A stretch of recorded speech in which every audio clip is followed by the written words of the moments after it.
I understand that there are big issues out there.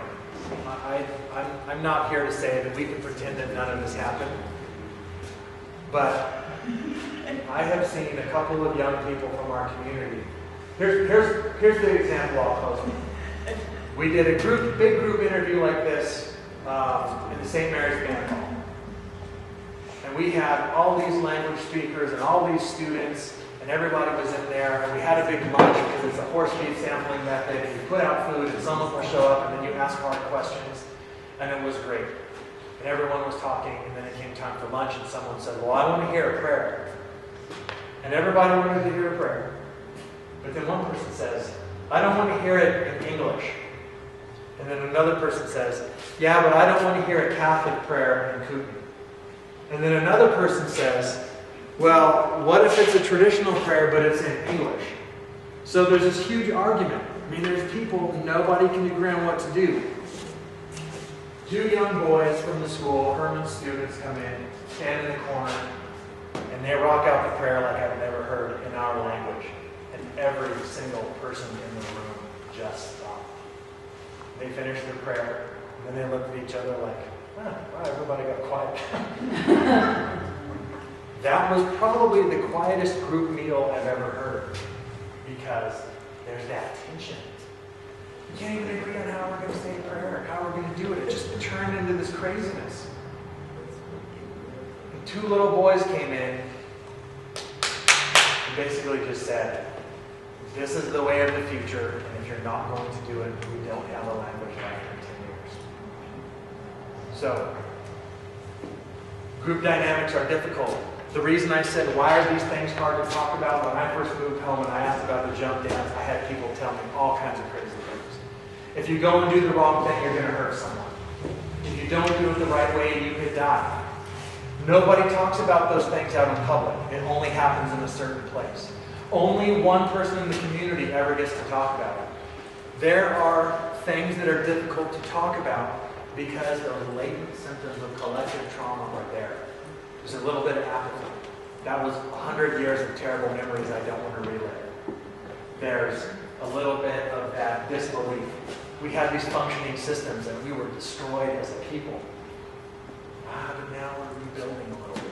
Now there's something. Now there's here. Look at the people. There's even more people here now. So I knew that when I moved home in 1994 or 1995, wherever it was, and I had moved back home after because I was doing I was going to school and I was really traveling, and I moved back in, moved home with my dad for a little bit.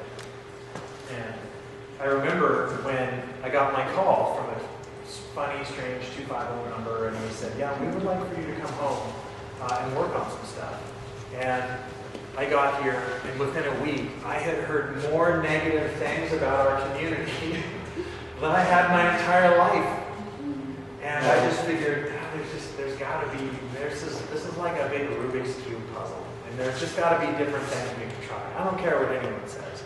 I don't believe for a minute that if we talk about these things, anyone's going to hear. Maybe 5 years ago, maybe 10 years ago. But I just don't think we've got it in us to wait another 20 years to talk about these things. I just don't think it's there. I posted this, and I expected people to freak out about it. And one person had a hard time with it, and I get that. Maybe they're not here yet. Maybe they're not to that point in their life when I can do it. But I'm seeing at least 20 people that have the ability to realize you don't have to come into a conversation doing this. You're not perpetually right about everything all the time. You can be part of the conversation. That's what makes it a conversation. That's been really difficult. There's been one dynamic on all of these online experiments that's consistent. Some people just feel like they've got to take over these conversations. And it doesn't matter how many people are talking about it. We have this positive thing. All it takes is one person to come in and bring that collective trauma in, bring it to a point, and it cuts every one of those conversations off. Every single one of them. They almost always have to do with the church or the Bible or someone saying, this is the big one that kills me. That's not a K, that's a hard K. I will never remember it's a hard K because I won't ever remember talking to you video about this because that was ridiculous. It wasn't helpful. You did not add anything to what we were doing. Spell it your way, spell it my way. Let's figure out what's different. Let's find it in a book. Let's ask another. Let's have a conversation about it. And I guarantee you I will remember it.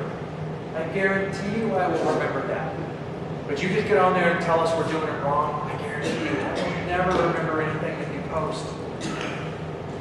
And it's not as bad as it was. The first site that came up, there was a lot of issues like that. The newest one that came up, a little bit better, a little bit more open. People going into it, I think, with a little bit different attitude. And it's been really great. I know some people don't like Facebook and it's terrible and all that. Yeah, I get it. I'm a social network analyst, and I can explain to you in horrifying terms how Facebook is used, why they're worth billions and billions and billions of dollars. You know what? I don't have a problem with that. It gives me a page that I don't have to pay for, that I can disseminate cultural information. I'm good with that. I think all this disorder, this entropy, can be dealt with by putting information back in people's hands and having them communicate. If the information doesn't go back into the community, we're done. If the language isn't used, or the social network isn't used, or discussing, mediating this communication, understanding that this is a thing that means one thing to me and one thing to him, and the more we talk about it, the better we both understand. And if you think of this in terms of every single one of us, and the conversations we have, and the cross-conversations we have, this becomes a really great thing. That mediated understanding tells us what we like about this. If it's the thing like stuff, there's people in this room that I know don't like parts of that. And once we talk about it, then we all know that. The turning high stuff is the same. There's some things we read the narrative spot on because I can still see those things happening in the community.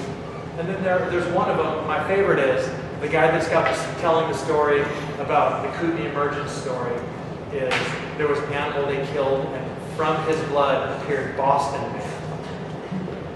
Now, there was this BS alarm that was just like going off like crazy. Number one, I'm not aware of a Boston Man, not anywhere in our, not even in the language. But they didn't ever say where the information came from. They just said, and then, so here are these anthropologists that are all convincing themselves they're right. And there's just this craziness that comes out of that. And if I was mired in collective trauma, and I understand, well, once I hear Boston Man, it's done, I would just close it, shred it.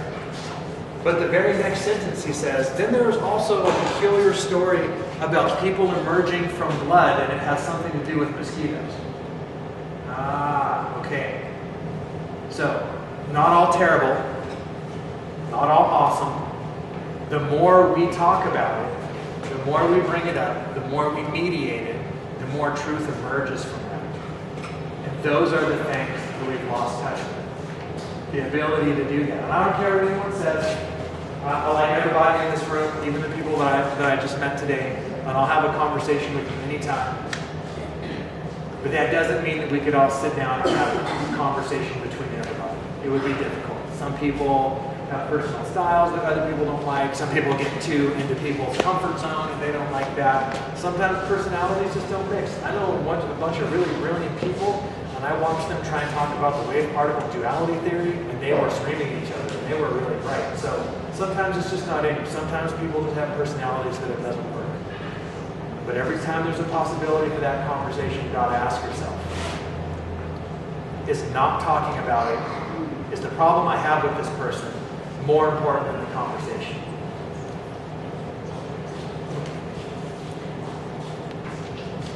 I know that when we do these workshops, we get people together, and the boot camps are all about community building and learning how to communicate.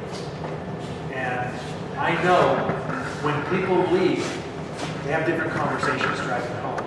Because when they get home, they email me and say, yeah, that was pretty profound. I learned a lot on the drive home because I just learned to think about this thing a little bit differently. I'm not saying that we're going to have an AGM in this 2013 and we're all going to do like the Spokane happy dance and hug at the end, or we're going to do like that jump dance thing where we all shake hands.